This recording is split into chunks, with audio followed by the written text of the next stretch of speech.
Well, good morning. Pastor Greg here, Faith Lutheran Church, Harvey, North Dakota, joining you with my midweek message, my midweek check-in, and give you a short little devotion today. Here I am in my home office. If you are from Harvey, you know that we had a pretty good dumping of snow last night and yesterday, and so I'm not going anywhere today. It's kind of a mess out there, not much way to get out anywhere. I know that some of the city is moving and so forth, but here, and I'm just going to stay put because I can pretty much accomplish everything that I need to do here. I want to just take a moment to thank you for joining me in this day, this snowy. It's not cold, but it is windy day, and just glad that you've chosen to spend a few minutes with me.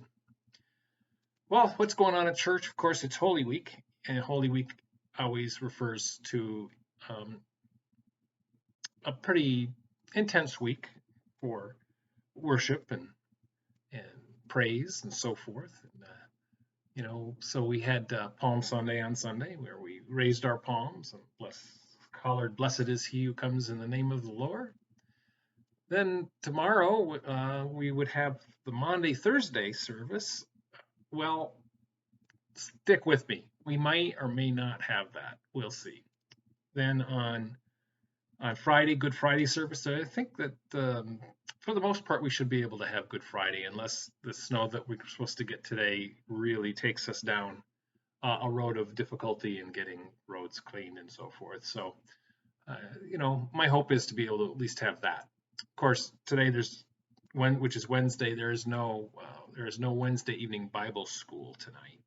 We've canceled that because school was canceled, and that's kind of the way we do that particular um, program. So it was canceled. Actually, it was canceled last night. Most people should know that. If not, pass the word around. So that's kind of what's going on. Of course, then Easter Sunday, Sunday morning, um, we have two services, one at 9 and one at 10:30. Both will be the same. We'll have a breakfast in between. Now, when I say breakfast, I mean rolls and muffins, coffee, juice, but just enough to spend a few minutes with our fellow church goers that morning, so that if you are attending the early service, you can hang out for an extra half hour. If you're going to the late service, then come a little bit early and enjoy each other's company. Be reminded that the Lord is risen on that day, and so do plan on joining us on one or the other of those services. Other than that, hmm, next week on Wednesday, and I haven't got confirmation on this yet because travel is always iffy. Simon Hammer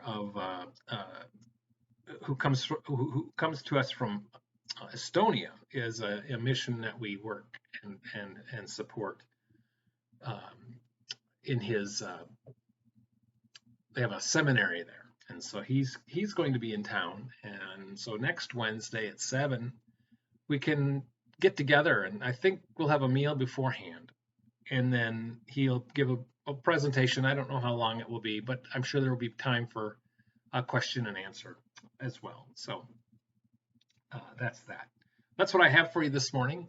Spent some time out in the snow, moving some snow, blowing it, and thanks to my neighbor Gary Traufgruben for coming over with his snow pusher and pushed some snow for me as well. I was grateful to have neighbors doing that, and I see some other neighbors out doing others' yards as well, and so uh, it's good to see neighbors helping neighbors. I think that's important to us. All right, that's all I'm going to say about that. So this week, we have texts for Monday, Thursday. We have texts for Good Friday. We have texts for Easter Sunday.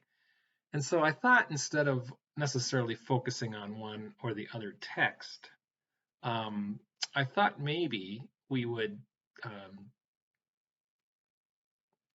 maybe we would just talk through the process. Last Sunday we were that period where we're praising the King coming, the King who will be uh, sitting on the throne.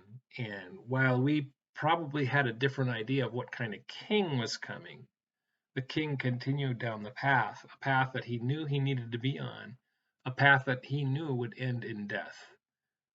So we still, I think, struggle with that a little bit. We want to praise the Christ that's the King, but we don't necessarily want to walk through death with him. That seems scary to us for some reason, and it really should bring us comfort more than that. So we follow him into Jerusalem on that day, and we go on our way, and we're doing our things, and then things become a little uncomfortable. There's some dissension amongst the religious people. The Roman magistrates are trying to figure out what's going on. There's all this confusion. There's uh, late night trials that are not supposed to happen, and it all boils down to then that meal where Jesus sits at the table with his disciples. And I think, one of the things that always I bring to light in that meal, if nothing else, is that Jesus says, this is my body and this is my blood with the bread and the wine. And he he shares it with his disciples. We always lift the disciples up a little bit higher than they should be. And so that's kind of weird to me that we do that. I mean, I rightfully, we're thankful for what they've done and what they've been through and how they've shared their story with us. But they're all about to just scatter. One's going to betray, one's going to deny, the rest are just going to run. And we're like that too, aren't we? That night, Jesus washes their feet. They didn't wash his feet, he washed their feet. And then he sat down and he dined with them, knowing that they were going to fail him. And yet he continued on. He didn't say to Judas, "No, you can't partake in this bread and in this wine," because he should receive Jesus as much as anybody else. Then we have his death on the cross. On Good Friday, we sit around the cross and we read the Passion story, and we are reminded of our part, for the most part, in how we interact with our Lord on a daily basis. And then we leave and we are kind of shook up. We're kind of uncertain as to where we should be, and we're lucky. We know the end of the story. We know that we are the people who know it, and yet we aren't really any different, are we? So we leave Friday, not sure where we are, not sure what's happening, worried about what's going to happen next. And then the glorious resurrection of our Lord, where the disciples find the empty tomb. And then over the Easter period, we'll read about Jesus interacting with his disciples, forgiving Peter, forgiving his disciples for not doing, or well, I shouldn't say for not doing the right thing. He forgives them for failing in their faith of understanding what was to happen.